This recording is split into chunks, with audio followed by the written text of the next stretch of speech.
Ils sont les prophètes de l'art moderne. À la fin du XIXe siècle, de jeunes artistes se regroupent à Paris. Ils affirment leur opposition à l'impressionnisme car pour eux, ce mouvement est trop proche de la réalité.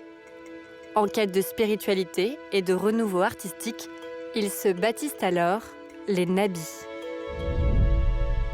Tout commence en octobre 1888. Le jeune peintre, Paul Sérusier, rend visite à son ami Paul Gauguin en Bretagne, dans la commune de Pont-Aven. Sous sa dictée, il peint un petit tableau. L'Avenne au bois d'amour. Sérusier suit son instinct et représente le réel à sa manière. Les formes sont synthétiques et les couleurs sont pures. Ce petit paysage qui va être apporté par Sérusier à Paris et montré à ses collègues de l'atelier Julian va servir en quelque sorte de déclencheur pour réfléchir à une nouvelle esthétique indispensable pour cette période nouvelle qui s'ouvre à cette époque.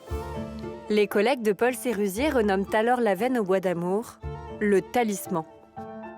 Le groupe va vraiment réunir Bonnard, Vuillard, Sérusier et Maurice Denis, donc autour vraiment de la figure un petit peu tutélaire de Gauguin, qui a professé à Sérusier. Et donc ce sont des artistes qui ont une petite vingtaine d'années et qui ont envie un peu de créer leur nouvelle avant-garde, comme tous les artistes de cette époque. Ils trouvent un nom qui est assez mystérieux et même plutôt poétique, on dirait aujourd'hui, les Nabis. C'est un terme qui vient de l'hébreu, qui veut dire prophète. Donc ils se revendiquent comme étant les prophètes d'une nouvelle manière de peindre. Mais ces prophètes ont des ambitions différentes. Certains sont portés sur les thèmes de la vie moderne, les femmes se baladent dans les jardins publics, les enfants jouent, pendant que d'autres chez eux écoutent de la musique. Sérusier, Rançon et Denis, quant à eux, sont en quête de spiritualité. Rançon, par exemple, va être très versé dans l'ésotérisme. Il va avoir aussi un goût en commun avec Sérusier qui va être celui de la théosophie, alors que lui, Maurice Denis, va être beaucoup plus dans quelque chose qui est dans une tradition catholique, mais revisité à l'aune de mythes ancestraux.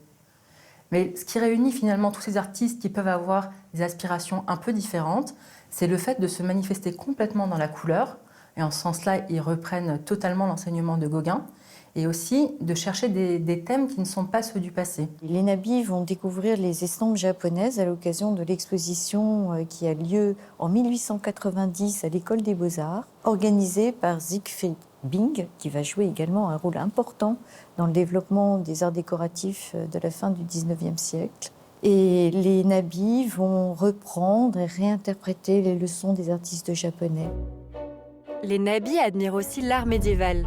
Édouard Vuillard se rend tous les jours au musée de Cluny et observe la tapisserie de la Dame à la licorne.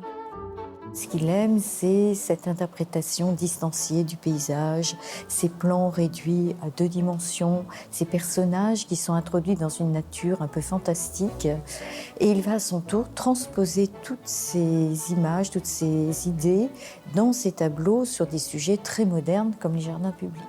Outre la peinture, ils investissent vraiment des champs très diversifiés, que ce soit dans le mobilier, les objets d'art, et y compris des objets très modestes comme des abat-jours, des éventails, des paravents. Enfin, ils déclinent vraiment leur répertoire sur toutes sortes de matériaux.